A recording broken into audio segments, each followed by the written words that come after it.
A ver, pensemos en algo. ¿Es posible que una política económica sea más destructiva que una guerra? Suena exagerado, ¿verdad? Pues un análisis reciente dice que en el caso de Venezuela, la respuesta es un sí y además un sí rotundo. Vamos a desgranar por qué. Esa es la pregunta del millón, claro. Y ojo que no estamos hablando en sentido figurado, no es una metáfora, es una comparación que, según este análisis, se basa en datos, en cifras puras y duras. Así que bueno, vamos a meternos de lleno en esos números a ver qué nos cuentan, a ver si esta idea tan bestia se sostiene. Vale, vamos al lío. El primer dato es de los que te dejan pensando. De media, un país que entra en guerra en el último siglo, ¿cuánto pierde de su economía? Pues un 13%. ¿De acuerdo? Ahora comparemos. Venezuela entre 2013 y 2020, sin una guerra declarada, vio su economía desplomarse. No un 13%, no, un 75%. Es una cifra, es una auténtica barbaridad, y es el punto de partida para entender todo lo que vino después. Claro, un 75% es un número tan grande que casi se vuelve abstracto. Es difícil hacerse a la idea de lo que significa.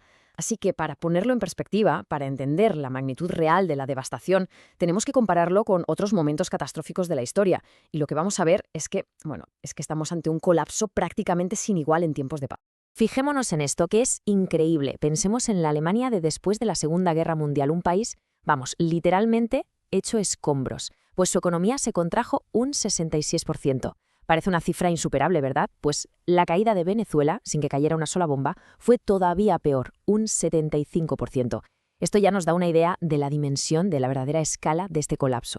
Pero claro, al final estos porcentajes, estas caídas del PIB, no son solo números en una gráfica.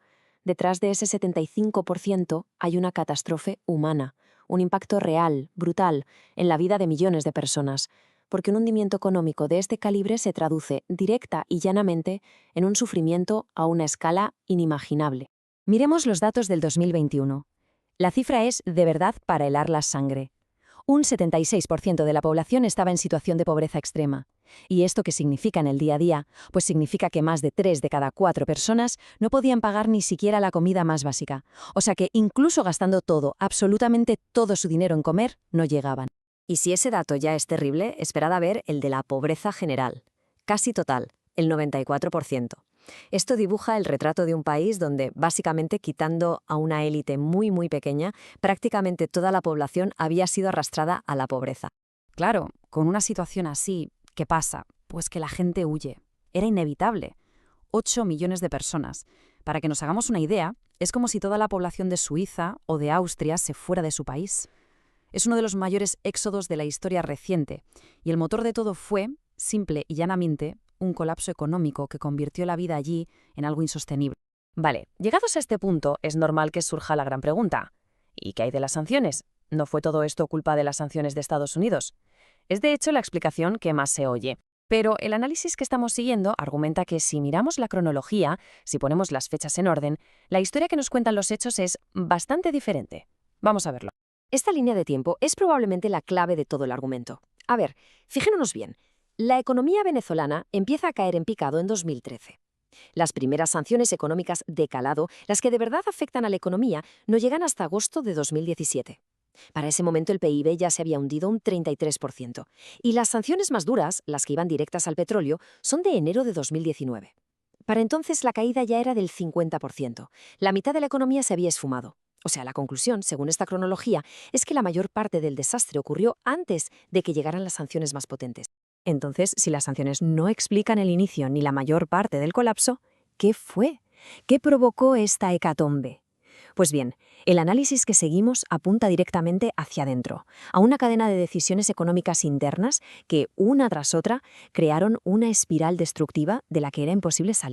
Para explicarlo, la fuente usa una analogía que se entiende a la perfección. Imaginemos que alguien hereda un bloque de pisos que le da un montón de dinero en alquileres, pero en lugar de usar parte de ese dinero para mantener el edificio, arreglar las tuberías, pintar, cuidar la estructura, se lo gasta todo. ¿Qué pasa al final? Que el edificio se cae a pedazos y deja de ser habitable. Ya no hay alquileres. Pues bien, según este análisis, eso es justo lo que el gobierno venezolano hizo con su industria petrolera, que era básicamente el edificio que sostenía todo el país. Y esa espiral mortal se puede desglosar en 5 pasos, como una especie de efecto dominó. 1. Se hunden los ingresos del petróleo por la caída de precios y sobre todo porque la producción se desploma por falta de inversión. 2. Para tapar ese agujero de ingresos gigantesco, el gobierno se pone a imprimir billetes como si no hubiera un mañana. 3. ¿Qué pasa cuando inyectas tantísimo dinero sin respaldo? Hiperinflación. Los precios se disparan, la moneda no vale nada. 4. En un intento de frenar esas subidas de precios, el Estado impone controles, prohíbe a las empresas subir los precios de venta. Y aquí llega el quinto y último paso, el golpe de gracia. Si tus costes de producción se multiplican por 1000 por la inflación, pero te obligan a vender a un precio fijo y bajo, pues pierdes dinero. La única salida: cerrar, dejar de producir. Y eso es lo que pasó. La producción del país se paró en seco. Así que, con todo esto en mente, volvemos a la idea del principio. ¿Peor que una guerra? Bueno, la conclusión a la que llega este análisis es que esta cadena de decisiones no fue una serie de errores económicos sin más, no fue mala suerte. Fue, según su interpretación, algo que se asemeja mucho más a una guerra, pero una guerra interna. La frase final del análisis es directa y demoledora. La cito textualmente. Fue una guerra de la oligarquía mafiosa chavista contra el pueblo venezolano.